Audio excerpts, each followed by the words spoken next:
Here we are, the elusive turtle centipede, going to the water, its homeland. It now separates, going to its home. They have different homes.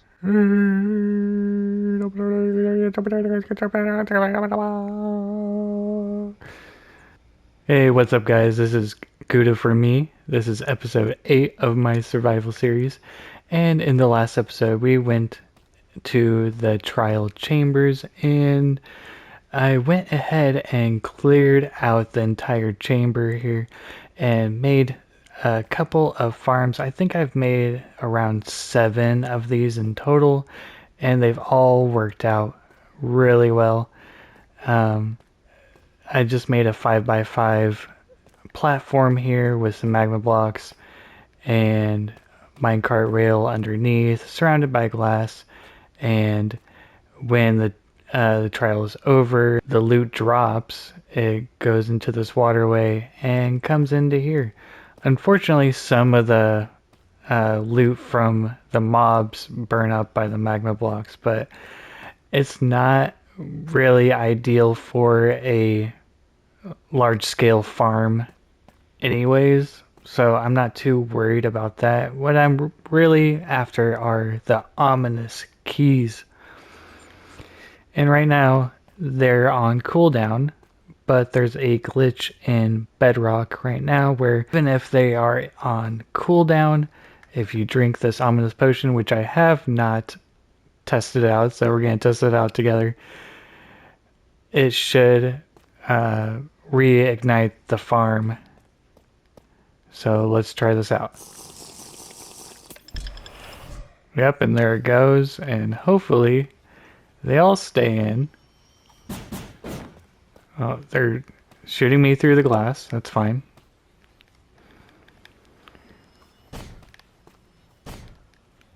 Bro.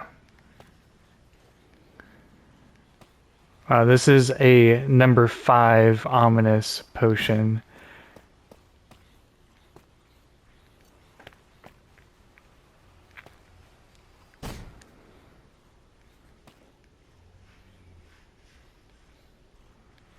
This would be really difficult to take on. What is going on in there? I have no idea.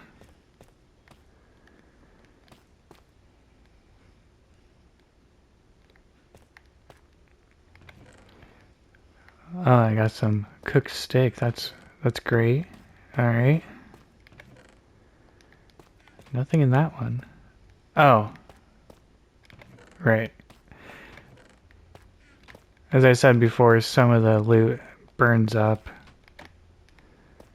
Not a big deal.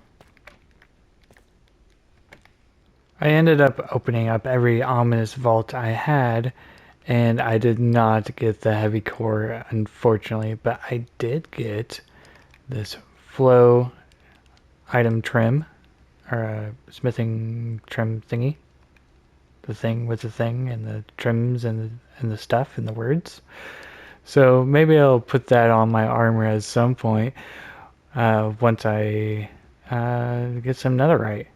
Before I forget, I need to name my armadillo and the horse, selected by 2 of my most loyal viewers. Say hello to Arnold and Carol. Alright, with all that out of the way, what we're going to be doing today is going to be building in this area right here. I'm going to be building a giant cave and going to be doing a bit of the inside as well. And it's going to be about yay long and yay tall. You can use those official Gouda measurements if you want. And yeah, let's get into it.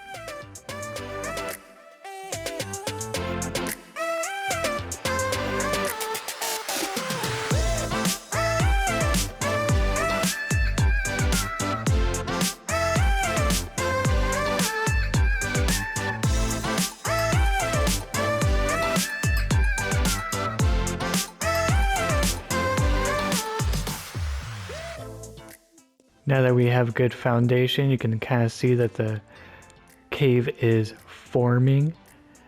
Let's get in there with some details and make this look overgrown and magical in quick succession. Whoa, no way. Holy moly.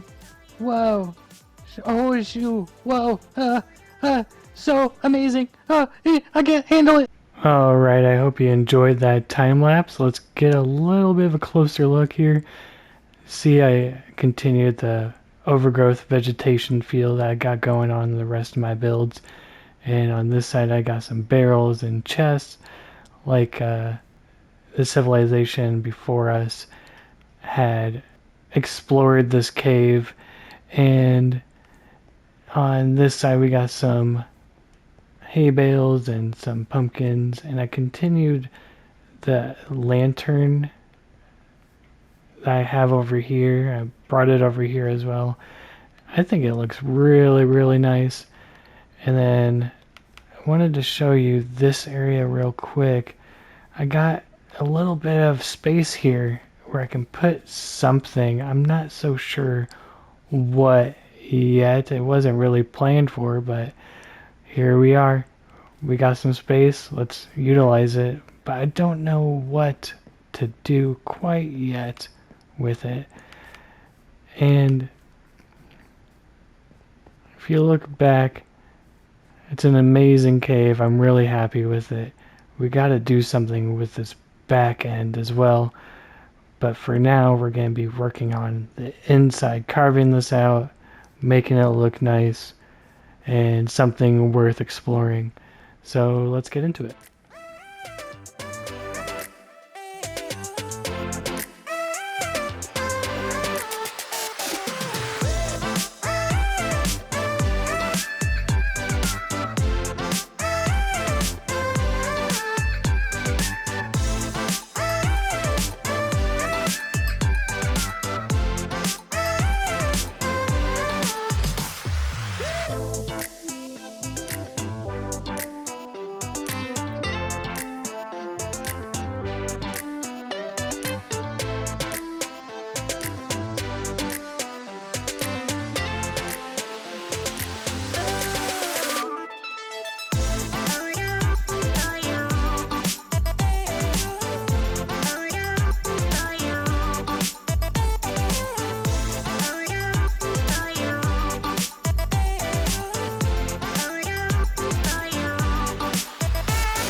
Alrighty, I hope you enjoyed that time lapse.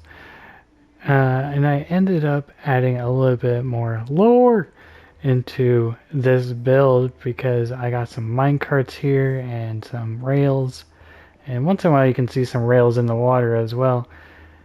And I was thinking that they used to have a railway system here where they would transport their ore from deep inside the cave back into their home village here.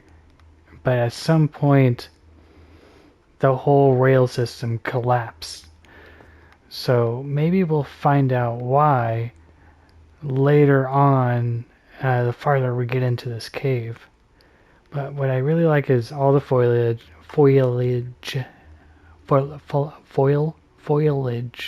foliage. Yeah, that's a word. And up on the ceiling here and all around. And as you get farther into the cave, it gets a little bit more cramped, and the tuff starts to appear. And yeah, what do you guys think? I really like coming out of the cave too, because just looks amazing in my opinion. So we got a little bit more caving to do, but I'm not going to do another time lapse. We're just going to time skip, if you will, and we'll be back in just a moment.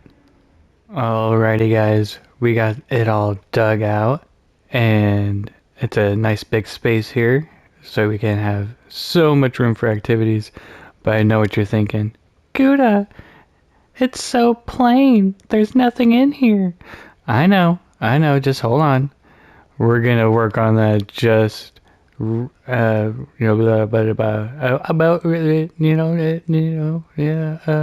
now. Boom. Alright, so all the walls are done. I used a bunch of the tuff and stone bricks. Tuff is becoming one of my most favorite blocks right now, and combining it with the stone bricks and the mossy stone, it looks fantastic, and I'm really happy how it turned out. And all these entrances right here, they're gonna be actual entrances, but for now they're just gonna be the stone bricks until I figure out what I want to do, and they'll go all in different ways. But now I know what you're thinking. Gouda, what about the ceiling? Okay, alright, I'll get to it right about now. Kablamo. Alright, so we just pretty much did what we did over there and brought it over here as well with the leaves and the moss and the glowberries here. And I think it looks pretty awesome. And on the ceiling here, I put some of the regular tough blocks and some of the mangrove roots. I think it adds a nice little touch. And I think we'll be adding a little bit more as we go. But first, I know what you're thinking. I know. Gouda, you gotta do the floor too. Okay, fine. We'll get to the floor right now. Kerfloofle. Alright guys, so what I did here is I put some spruce flooring in, and right here in the center got some poles with or pillars with crying obsidian right here with the tough blocks and the chiseled tough blocks, and sitting on this platform made out of stone bricks. And down here, if you look down, it looks like it is just goes on forever, but in reality it's not all that deep. All I did was use some black concrete powder, then gray concrete powder, and then light gray, and then stone right here, and it made the illusion that it just goes on forever. I think that's a really cool thing. And in the entrance, wherever that is, over here, to this area, I accidentally made this whole area 1 block shorter than the other part of it. So it made this little waterfall type thing here. And so what I did was put some soul sand right here for the bubbles, so it'd be easier to navigate when I'm using a boat. I think the only thing that would make this better would be some spore blossoms on the ceiling to add some particle effects. I think maybe I could do some stuff with some ender chests too to make some purple particle effects like from the floor or something. I think that would be cool. But I don't really have many diamonds right now. I've been lacking in the mining department. So we'll think about that. But I think that's actually a pretty good idea. But yeah, this is how it's looking so far. We're going to be adding stuff in here as we think about them. If you have any ideas for what I should put in here, if anything, let me know in the comments down below. Let's look at the cave at night, actually. And you can see it from a distance. Looks all dark and kind of spooky in there. And it's dark and spooky out here too. Ah!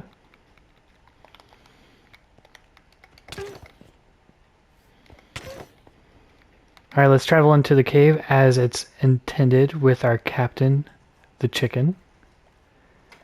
And take a look how it's going so far. I think just the entrance into this area is amazing. I know I say amazing a lot, but